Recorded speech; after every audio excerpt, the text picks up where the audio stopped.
You ask Tiger to solve. This deals with linear equations with one unknown. The final result is x equals 97 over 1586. Let's solve it step by step.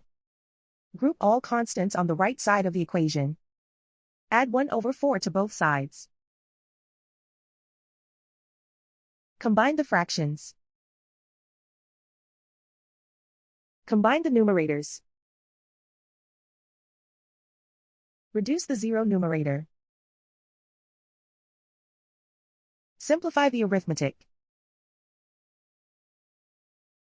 Find the lowest common denominator. Multiply the denominators. Multiply the numerators. Combine the fractions. Combine the numerators. Isolate the b. Multiply both sides by inverse fraction 2 over 61. Group like terms. Multiply the coefficients.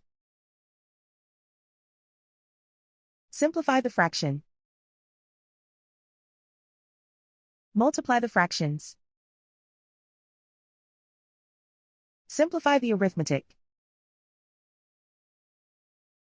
And so the final result is x equals 97 over 1586.